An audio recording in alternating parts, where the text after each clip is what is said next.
Hello students. तो हमने अपने प्रीवियस वीडियो में स्टूडेंट्स ड्यूल देखा था और क्वांटिफायर्स देखा था। क्वांटिफायर्स में existential quantifiers and universal quantifiers देखा था। आज जो हमारा वीडियो है स्टूडेंट्स वो है नेगेशन ऑन कंपाउंड स्टेटमेंट। तो नेगेशन ऑफ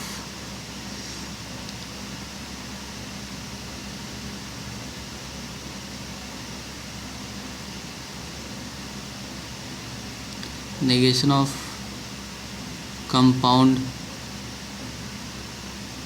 स्टेटमेंट।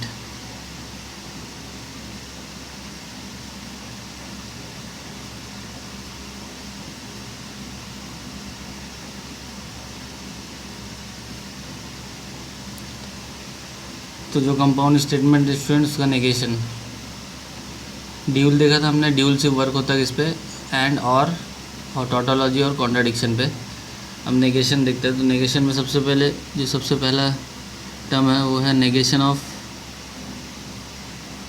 और स्टूडेंट्स ये बहुत इंपॉर्टेंट फॉर्मूला है, ठीक है। कहीं कहीं इसको रूल ऑफ नेगेशन भी कहते हैं। तो ये जो चारों टर्म्स में लिखा रहा है उसको ध्यान से देखना है। तो नेगेशन ऑफ कंजंक्शन सबसे पहले है कंजंक्शन पे।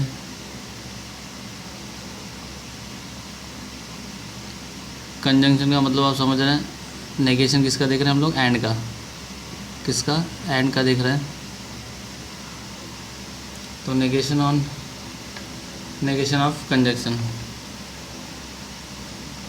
तो इसमें स्टूडेंट्स जो फॉर्मूला यानी रूल है वो मैं लिख रहा हूँ, ध्यान से देखना है। Negation of P and Q. P and Q अगर आप नेगेशन करेंगे तो क्या हो जाएगा? इक्विवेलेंट हो जाएगा नेगेशन ऑफ पी, और ये नेगेशन अंदर जाएगा, ए एंड चेंज होगा और में, और ये नेगेशन ऑफ क्यू हो जाएगा। ये तो स्टूडेंट्स फॉर्मूला लिख दिया मैंने। अब इसके बारे में थोड़ा सा जानते हैं कि है क्या। तो व्हेन इज द स्टेटमेंट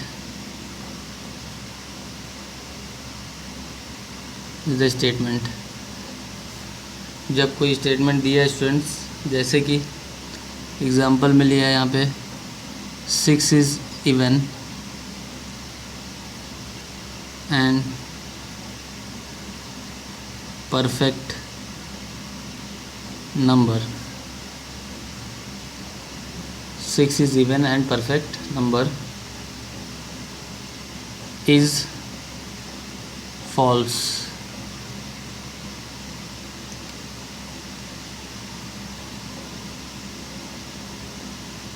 तो स्टूडेंट्स हमने 6 is even and perfect number, इसका नेगेशन लिया है। क्या लिखा है? फॉल्स।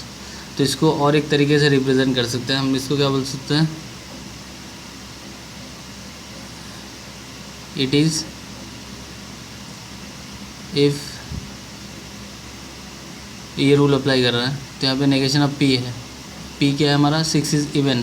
तो उसका नेगेशन क्या होगा? 6 इज़ नॉट इवन। और बीच में स्टूडेंट्स क्या है यहाँ पे? और है। तो और 6 इज़ नॉट परफेक्ट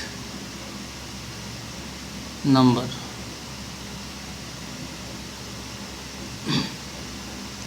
तो ये रूल अप्लाई किया। स्टेटमेंट क्या था? 6 is even and perfect number. तो दो स्टेटमेंट थे। पी क्या था? 6 इज़ इवन, और क्यू क्या था? 6 इज़ परफेक्ट नंबर। लेकिन स्टूडेंट्स का नेगेशन लिया, यहाँ पे मैंने फॉल्स लिखा हुआ है। इसका नेगेशन लिया तो क्या बोला? 6 इज़ नॉट इवन और आया बीच में, and 6 is not perfect number.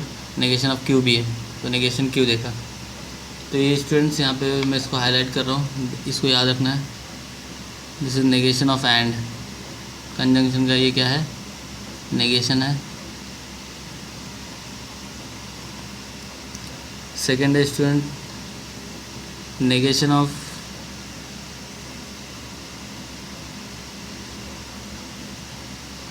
Disjunction.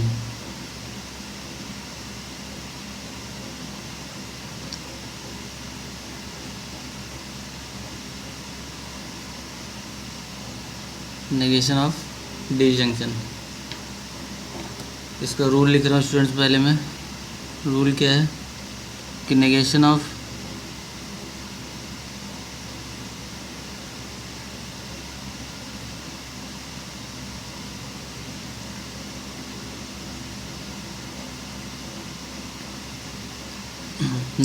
P और क्यू किया तो ये इक्विवेलेंट होगा किसके, negation of P and negation of Q, negation of P and negation of Q.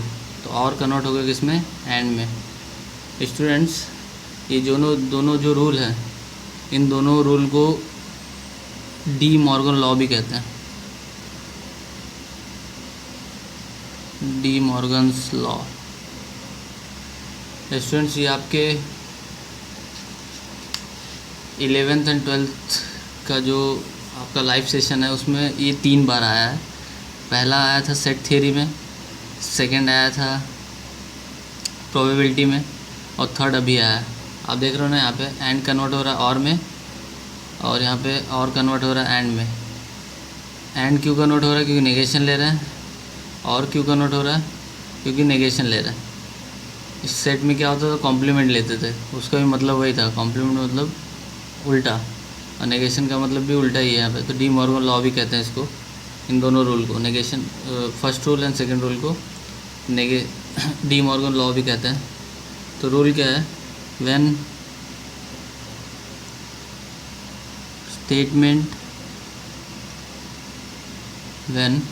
Statement x is prime और y is इवन, ये स्टेटमेंट है students. तो यहाँ पे क्या है, आप इसको ऐसे भी लिख सकते हैं, इज़ फॉल्स, यानी इस स्टेटमेंट का उल्टा, यानी नेगेशन लेना है। तो क्या इसको आप क्या बोल सकते हैं, it is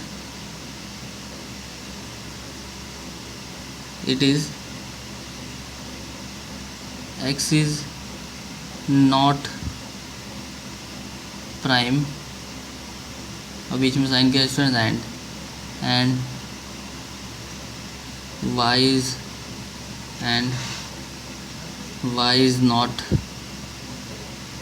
even, x is not prime and y is not even. Now next है students negation of implication.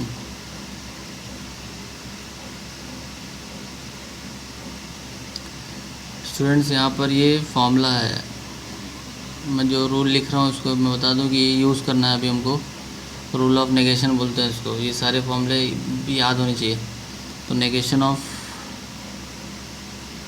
Implication,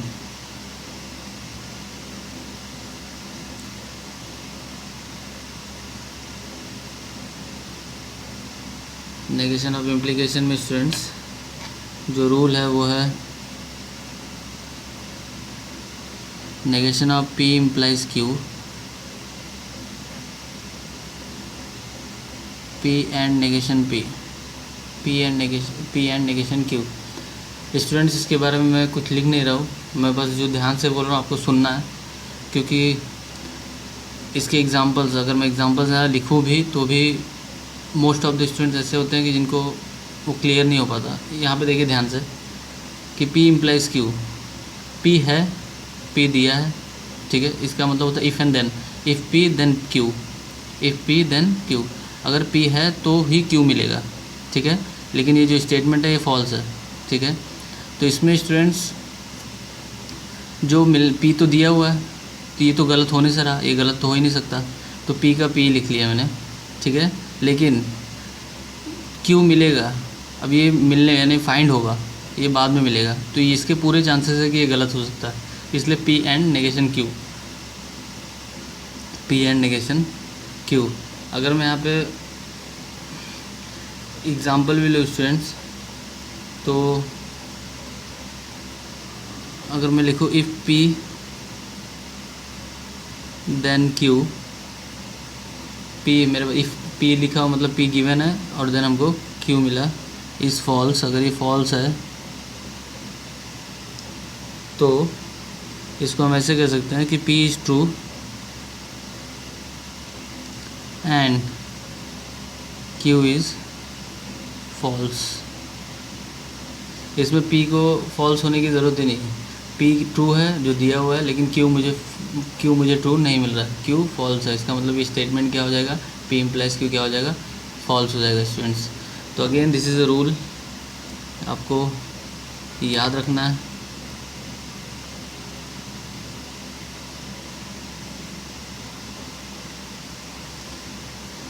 आपको ये याद रखना है।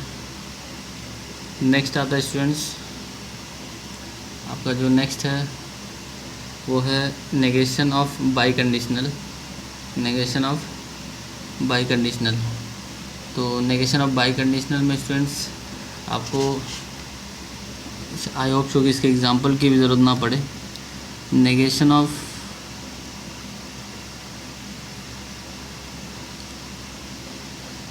बाई कंडीशनल,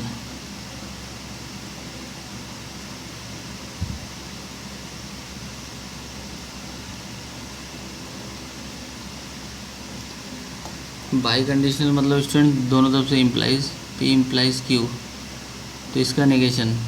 तो स्टूडेंट्स ये जो मैंने लिखा है इसका मतलब होता है कि जो नेगेशन ऑफ बाई कंडीशनल लिखा है मैंने, इसका मतलब होता है कि नेगेशन ऑफ, इसका मतलब है P इम्प्लाइज Q का नेगेशन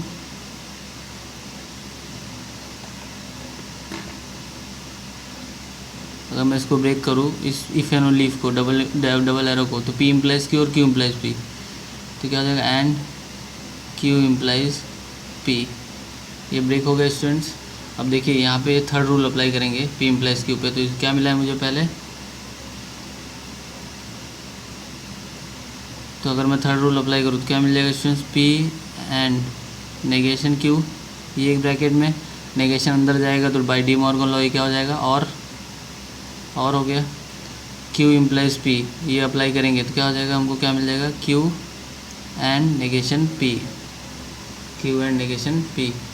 स्टूडेंट्स यहाँ पे नेगेशन Q का नेगेशन क्या, क्योंकि यहाँ पे इफ़ P देन Q है, यहाँ पे P का नेगेशन हुआ Q, क्योंकि इफ़ Q देन P है यहाँ पे, तो P एंड नेगेशन Q और Q एंड नेगेशन P, तो ये इसका फॉर्मूला होगा स्टूडेंट्स। तो ये एक्सपांड करके दिया हुआ है, आपके बुक में नहीं दिया है बट मैंने एक्सपांड किया है स्टूडेंट्स, आपको ये याद रखना है। तो ये तीनों टर्म इक्विवेलेंट है, ये तीनों फॉर्मूले 1 2 3, ये तीनों टर्म क्या है, तीनों का वैल्यू सेम है। तो ये स्टूडेंट्स आपका नेगेशन ऑफ बाई कंडीशनल आया। हाँ, अब इसमें से स्टूडेंट्स अगर आपको नेगेशन ऑफ इम्प्लीकेशन और नेगेशन ऑफ बाई कंडीशनल ये इसके और ब्रीफ में एग्जांपल चाहिए तो आप टेक्स्ट बुक में जाइए, एक्सरसाइज 1.3 के पहले आप देखिए, वहाँ पे नेगेशन ऑफ इम्प्लीकेशन और नेगेशन ऑफ बाई कंडीशनल दिया हुआ है और काफ़ी लंबा चौड़ा एक एग्जांपल दिया हुआ है, ठीक है, इंग्लिश स्टेटमेंट में। तो आई होप सो, बट यहाँ पे मैं आपको बता दूँ कि यहाँ पे समझने लायक सिर्फ इतना है कि P गिवन है और Q हमको मिलने वाला है, मतलब हमको फाइंड करना है। तो जो गिवन है ऑब्वियस है कि कभी भी गिवन गलत नहीं दिया होता, गिवन हमेशा सही होता है। तो P को मैंने सही रखा है, ये चेंज हुआ एंड करके, और Q इसकी पूरी पॉसिबिलिटी है कि ये क्या होगा, नेगेशन Q, यानी फॉल्स वैल्यू दे सकता है। तो इसका जो नेगेशन है वो क्या मिलेगा, P and negation Q। Same third वाला जो इम्प्लीकेशन वाला टर्म है यहाँ पे किया मैंने, इस बाई कंडीशनल को कंडीशनल में चेंज किया, बाई इम्प्लीकेशन को इम्प्लीकेशन में चेंज करके इसका फॉर्मूला इस पर अप्लाई कर दिया और सॉल्व किया। तो ये स्टूडेंट्स आपका हो गया रूल किसका, नेगेशन ऑफ बाई कंडीशनल। तो ये आपके नेगेशंस के रूल हैं स्टूडेंट्स, ये 4 फॉर्मूले हैं जो आपको हमेशा बाई हेड रखने हैं। ये चारों फॉर्मूले आप इसमें से एक भी फॉर्मूला भूल नहीं सकते स्टूडेंट्स, क्योंकि आपको बता दूं कि आगे वाले जो क्वेश्चंस है उसमें आपको ट्रूथ टेबल यूज़ नहीं करना है। ट्रूथ टेबल तो बहुत आसानी से true true false false true false ये हमने बहुत आसानी से खेल लिया, बट इसके बाद वाले जो क्वेश्चंस है उसमें हमको विदाउट ट्रूथ टेबल के सॉल्व करना पड़ेगा, यानी लॉ ये सो रूल अप्लाई करके फिर हमको सॉल्व करना पड़ेगा और ट्रूथ वैल्यू फाइंड करनी होगी। तो स्टूडेंट्स इसके आगे जो रूल है, इसके बाद जो नेक्स्ट रूल है स्टूडेंट्स वो है converse inverse and Contra positive.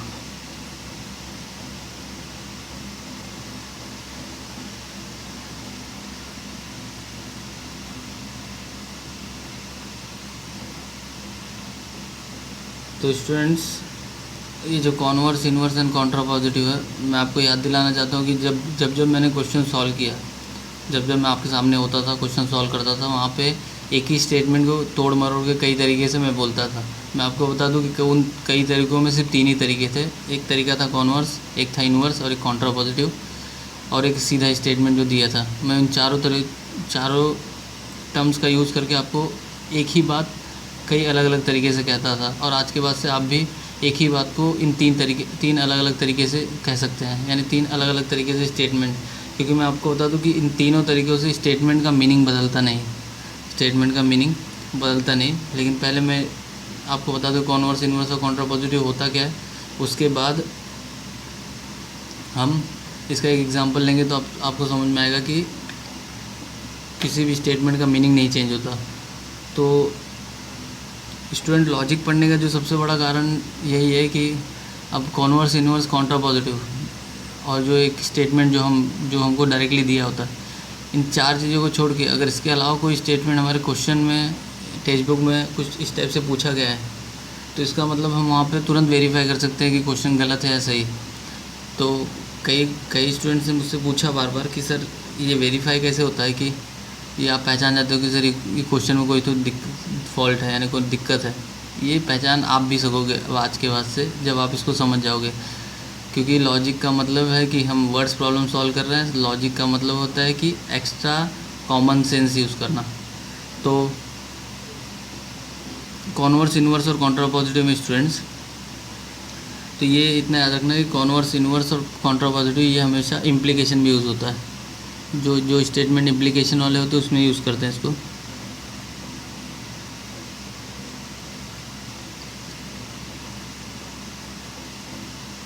ये हमेशा किस में यूज़ होता है? इम्प्लीकेशन में। तो स्टूडेंट, सपोज़ मेरे पास एक स्टेटमेंट है P इम्प्लाइज Q। ये तो मैथमेटिकल लिख रहा हूँ स्टूडेंट्स, अभी मैं एग्जांपल लूँगा जिसमें इंग्लिश स्टेटमेंट होगा।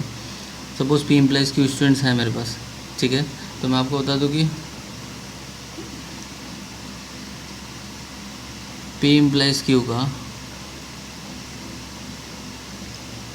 जो कॉन्वर्स होगा वो होगा Q इम्प्लाइज P, यानी इसका उल्टा। P इम्प्लाइज Q को Q इम्प्लाइज P बोल दे, ठीक है। इसके बाद स्टूडेंट्स, इसका इन्वर्स क्या होगा? Negation of P implies negation of Q। और उसके बाद स्टूडेंट्स आएगा कॉन्ट्रा पॉजिटिव, यानी negation of Q implies negation of P। तो स्टूडेंट्स, ये आपका कॉन्वर्स है, ये आपका इन्वर्स है, ये आपका कॉन्ट्रा पॉजिटिव है।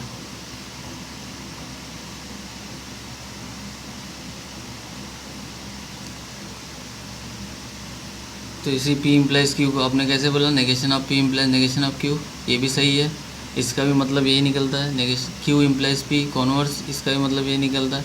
Negation of P implies negation of Q implies negation of P, इसका कॉन्ट्रा पॉजिटिव, इसका मतलब भी ये निकलता है स्टूडेंट्स। तो अब मैं एक एग्जांपल लेता हूँ स्टूडेंट्स, आपको बहुत अच्छे से समझ में आएगा तब। यहाँ पे एग्जांपल है,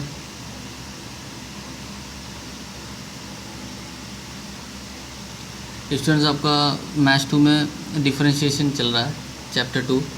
तो उसी का एक रूल है, एक रिज़ल्ट है जिसको बोल सकते हो। रिज़ल्ट है, रिज़ल्ट मैं एग्जांपल में ले रहा हूँ। रिज़ल्ट है, if a function is differentiable then it is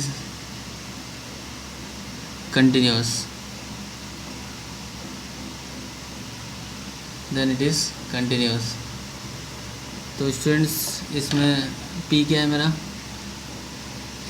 इस एग्जांपल में P क्या होगा? P है मेरा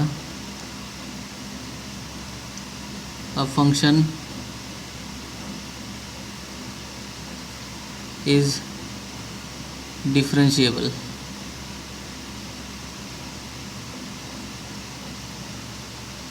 क्यू है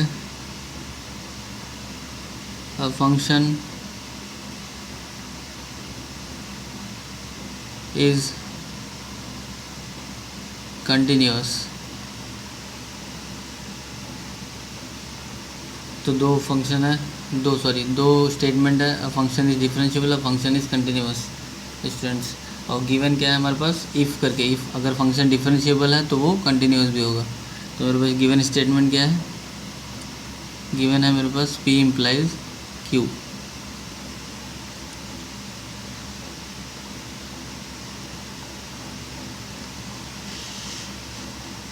तो स्टूडेंट्स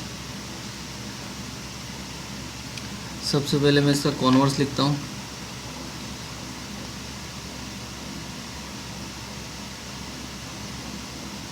कॉन्वर्स क्या मिलेगा,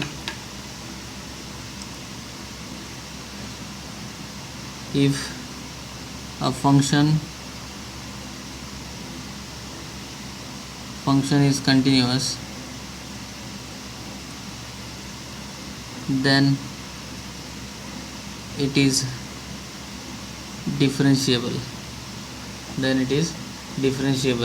इसका मतलब क्या है स्टूडेंट्स, Q इम्प्लाइज P। यहाँ पे रूल में मैंने बताया Q इम्प्लाइज P, मैंने इसका उल्टा कर दिया, Q को पहले ले लिया, P को बाद में। तो ये function is continuous then it is differentiable. अब स्टूडेंट देखो इस स्टेटमेंट को ऐसे भी बोल दिया मैंने। अब ये बात की बात है इसका ट्रूथ टेबल क्या आता है, ये कॉन्वर्स सही है कि नहीं है, लेकिन हम इसको ऐसा बोल सकते हैं कि कॉन्वर्स स्टेटमेंट ऐसा होगा इसका। बाकी अब ये कोई फंक्शन कंटिन्यूअस है तो वो डिफरेंशिएबल भी होगा, ये बात की बात है, ठीक है। नेक्स्ट है स्टूडेंट्स, नेक्स्ट इसका लिखते हैं हम लोग inverse.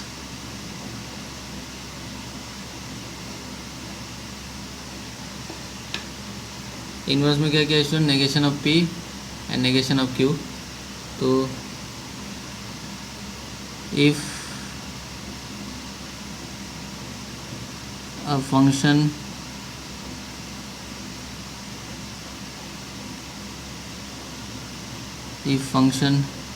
is not differentiable, negation of P students, then it is not continuous,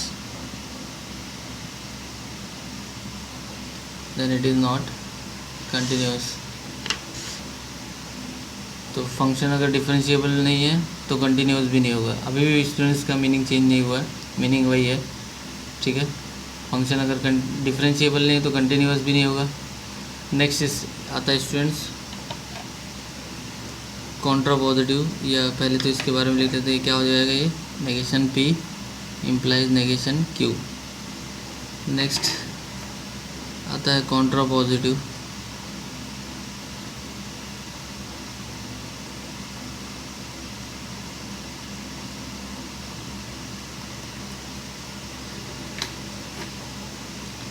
Contra positive student negation of Q।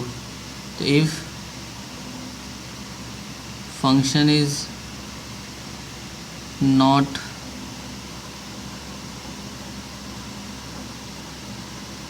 continuous then it is not differentiable, अगर फंक्शन कंटिन्यूअस नहीं है तो ये डिफरेंशिएबल भी नहीं होगा। तो ये क्या मिल गया स्टूडेंट्स हमको, Contra positive negation of Q implies negation of P। तो स्टूडेंट्स यहाँ पे जो क्वेश्चन होगा इसी टाइप से पूछा जाएगा आपको, उसमें हमेशा इम्प्लीकेशन वाले क्वेश्चन होंगे। इम्प्लीकेशन वाले क्वेश्चन को आपको कन्वर्ट करना होगा, कन्वर्ट नहीं करना होगा, आपको लिखना होगा उसको कॉन्वर्स, इन्वर्स और कॉन्ट्रा पॉजिटिव टाइप में। तो ये कॉन्वर्स, इन्वर्स और कॉन्ट्रा पॉजिटिव टाइप में आपने लिख लिया स्टूडेंट्स। तो ये आपके 1.3 के पहले स्टूडेंट्स ये आपके सारे रूल्स है। क्वेश्चन नंबर 2 तक ड्यूल, जहाँ पे ड्यूल तक मैंने क्वेश्चन सॉल्व कराए थे क्वेश्चन नंबर 2 तक। अब हम लोग क्वेश्चन नंबर 3 देखते हैं स्टूडेंट्स, जहाँ पे लिखा है right the negation of the following. Negation लिखना है एंड उसके बाद क्वेश्चन नंबर 4 दिया है right the converse, inverse and Contra positive of the following statement. तो फॉलोइंग स्टेटमेंट का कॉन्वर्स, इन्वर्स और कॉन्ट्रा पॉजिटिव लिखना है स्टूडेंट्स। देन इसके बाद स्टूडेंट मैं आपको बताऊं कि एक एक्सरसाइज मैंने बताया आपको इसके पहले 1.2 और इसमें आपने टेबल बनाया, तो मैं आपको बता दूं कि आप उसको एज ए इम्पॉर्टेंट मार्क कर लीजिए, क्योंकि एक्सरसाइज 1.2 से स्टूडेंट्स 3 मार्क्स का क्वेश्चन जो ट्रूथ टेबल बनाने के लिए वो कंफर्म होता है जो आता है।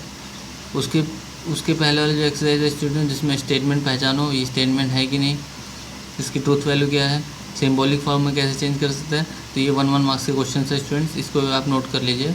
और जो ड्यूल 1.3 में ड्यूल एंड ड्यूल के बाद स्टूडेंट्स मैंने ये क्वांटिफायर्स वाले जो क्वेश्चन सॉल्व करा है वो 2 मार्क्स के क्वेश्चन है स्टूडेंट्स, ये भी आपको मार्क करना है। मैं आपको बता दूँ स्टूडेंट्स इसमें जो 1.3 के बाद 1.4 एंड 1.5 ये जो 2 एक्सरसाइज है स्टूडेंट्स, इसमें से 3 मार्क्स के 2 क्वेश्चंस ये कंफर्म है, मीन्स ये ऑप्शन में होंगे। ऐसा नहीं कि अब सारे 40 मार्क्स के क्वेश्चन इसी से आ जाएंगे, इसी चैप्टर से, ऐसा नहीं। मैंने जो भी बताया विद ऑप्शन बताया आपको, तो ये भी आपको मार्क करना है। तो 1.4 और मैं आपको बता दूं कि मैं श्योर हूँ कि 1.4 और 1.5 ये थोड़ा सा डिफ़िकल्ट जाने वाला है स्टूडेंट्स, क्योंकि हम डेली का डेली प्रैक्टिस नहीं कर रहे हैं। जितना डेली का डेली प्रैक्टिस करेंगे, क्योंकि question depend on only practice, जितना प्रैक्टिस करेंगे उतना ज़्यादा आएगा। अभी तक के क्वेश्चन आसान थे, अभी मैं 1.3 के क्वेश्चन सॉल्व कर रहा हूँ, वो भी आपको सॉल्व करने में आसान लगेंगे। लेकिन स्टूडेंट मैं बता दूं कि जब विदाउट यूजिंग ट्रूथ टेबल यानी इसमें ट्रूथ टेबल नहीं बनाना होता और ट्रूथ वैल्यू फाइंड करना होता है, तो क्वेश्चन वहाँ पे डिफ़िकल्ट हो जाता है। तो वहाँ पे हमको रूल्स, तो 1.4 और 1.5 के लिए एकदम अच्छे से तैयार रहिए, क्योंकि 1.4 और 1.5 में जाके हम नेगेशन के रूल वगैरह ये सब याद नहीं करेंगे, क्योंकि वहाँ पे लॉ है, पहले से 10 लॉ दिए हुए हैं, वो 10 लॉ याद करने पड़ेंगे और नाम के साथ। तो नाम भी थोड़े से अजीबोगरीब नाम है, मीन्स हमारे मैथमेटिशियंस के नाम से रिलेटेड है। तो आप प्रिपेयर रहिए इन सब चीज़ों के लिए। Converse, inverse, contrapositive statement, open sentence, compound statement, simple statement, connectives, conjunction, disjunction, biconditional, इन सब में क्या रूल होता है, इस सब चीज़ों के लिए आप प्रिपेयर रहिए। तो स्टूडेंट्स हम एक्सरसाइज देखते हैं, एक्सरसाइज 1.3।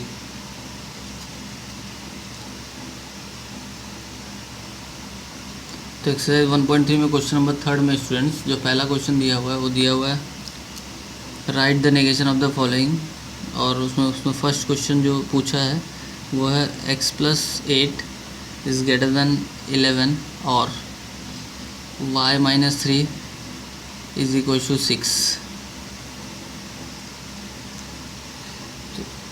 तो स्टूडेंट इसका नेगेशन क्या होगा, तो नेगेशन इसका मिलेगा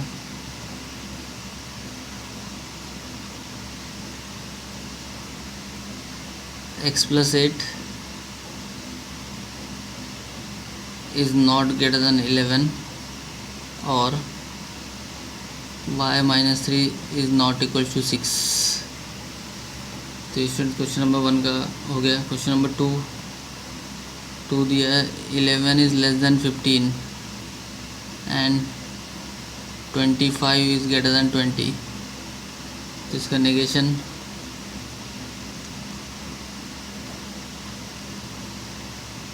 eleven is not less then 15 and 25 is not greater than 20। सिर्फ नॉट लगा है स्टूडेंट नेगेशन। अब यहाँ पे स्टूडेंट स्टेटमेंट वाइज आया है, देखते हैं। यहाँ पे दिया हुआ 3rd में स्टूडेंट्स ये मैथमेटिकल टर्म थे इसलिए डायरेक्टली नेगेशन इसका आसानी से मिल गया। अब यहाँ पे स्टेटमेंट दिया है quadrilateral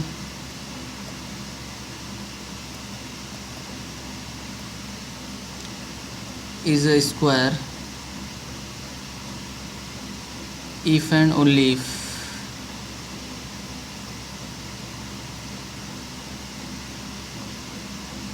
it is a rhombus।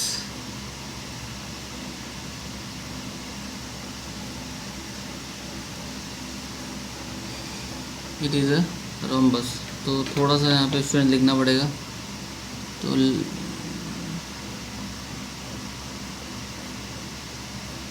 Late P आपका स्टेटमेंट है क्वाड्रिलेटरल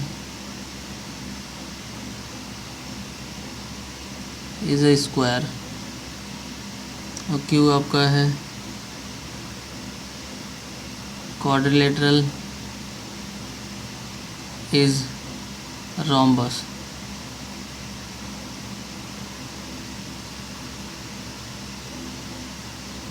ये आपका पी और क्यू आ गया स्टूडेंट्स।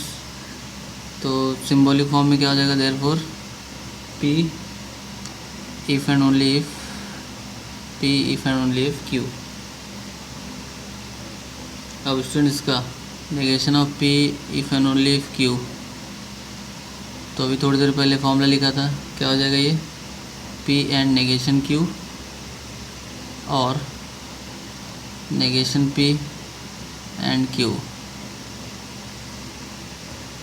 अभी मैंने नेगेशन वाले फॉर्मूले में फोर्थ फॉर्मूला ये लिखा था, तो इसका नेगेशन क्या हो जाएगा पी एंड नेगेशन क्यू और नेगेशन पी एंड क्यू, यानी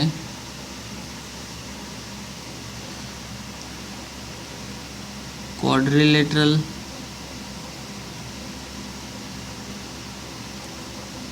is a square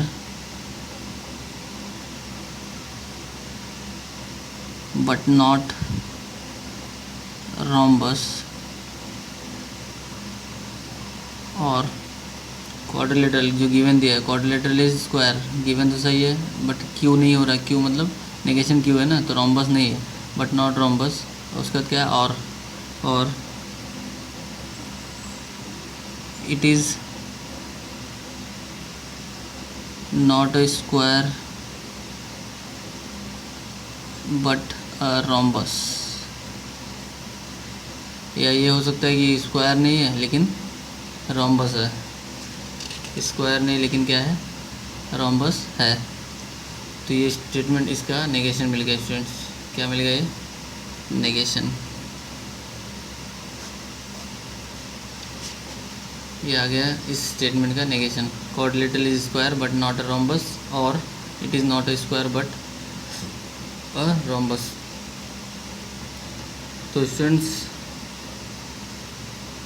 यहाँ पे बचे हुए जो क्वेश्चंस है 3 क्वेश्चन मैंने सॉल्व किए, टोटल 9 क्वेश्चंस है, बचे हुए क्वेश्चंस आप अटेम्प्ट कीजिए।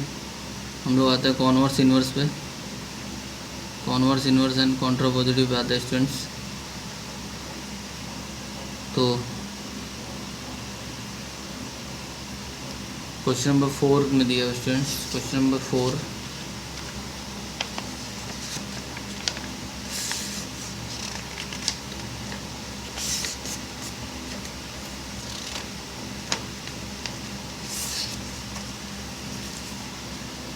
क्वेश्चन नंबर 4 है students, write converse inverse and contrapositive of the following statement. तो उसमें फर्स्ट दिया हुआ है 4th में, if x is less than y then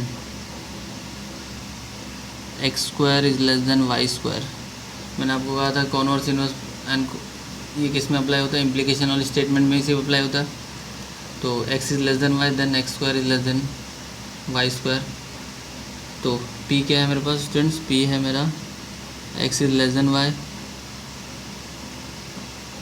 and q क्या है मेरा x square is less than y square. और हमको गिवन क्या है स्टूडेंट्स, गिवन दिया है p implies q, p implies q दिया हुआ। तो नाउ स्टूडेंट्स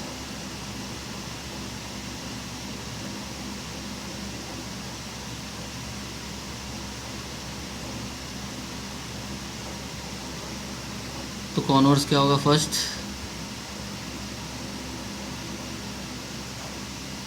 कॉन्वर्स क्या होगा, q implies p, q implies p मतलब if x square is less than y square then x is less than y, then x is less than y। इसके बाद क्या आता है स्टूडेंट, सेकेंड इन्वर्स। इन्वर्स क्या है, p इम्प्लाइज q का, inverse है negation of p implies negation of q। तो क्या होगा, इफ़ p का नेगेशन, p क्या है x लेस देन y है, तो x is not less than y, then x square is not less than y square. उसके बाद स्टूडेंट आता है थर्ड लास्ट कॉन्ट्रापोजिटिव।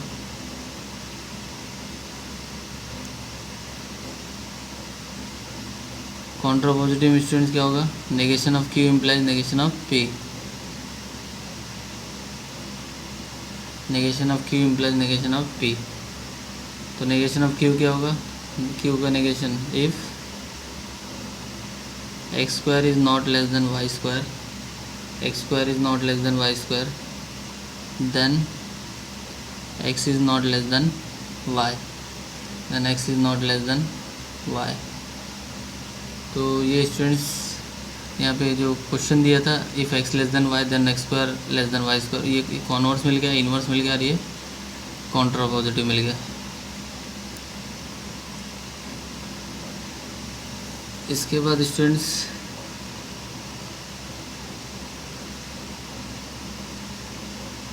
इसमें टोटल 4 क्वेश्चन दिए स्टूडेंट्स, वो जिसमें से एक क्वेश्चन मैंने बताया आपको और बाकी के क्वेश्चन बहुत आसान है। जो नेक्स्ट दिया हुआ है वो दिया हुआ है a family becomes literate if the women in it is literate. तो मतलब पी क्या है, the women in the family is literate, यानी जो महिला है वो पढ़ी लिखी होनी चाहिए, और क्यों क्या दिया है, तभी फैमिली एक पढ़ी लिखी होगी। ठीक है, एक फैमिली तभी शिक्षित होती है जब एक महिला शिक्षित होती है। तो यहाँ पे लिखा है मतलब गिवन क्या है, पी क्या है हमारा, women in the family is literate, और क्यू क्या है, फैमिली बिकम्स लिटरेट। और हमको गिवन क्या है, पी इम्प्लाइज क्यू। तो हमको स्टूडेंट्स इसका कॉन्वर्स, इन्वर्स और कॉन्ट्रापोजिटिव लिखना है। तो टोटल 4 क्वेश्चन हैं। तो स्टूडेंट्स अगेन आप सभी से रिक्वेस्ट है कि प्लीज़ प्रिपेयर रहिए नेक्स्ट टर्म के लिए, क्योंकि अब नेक्स्ट टर्म में हमें लॉज और सर्किट्स पढ़ेंगे, सर्किट डायग्राम। तो उसके लिए आप ये सब चीज़ें बहुत ज़रूरी है और ये सब चीज़ें यूज़ होंगी। तो आपको उस टाइम पे ऐसा लगना नहीं चाहिए कि अब मुझे डेफिनेशन याद करना चाहिए। तो प्लीज़ आप सारे each and every terms prepare करके रखिए। बाकी का नेक्स्ट वीडियो में।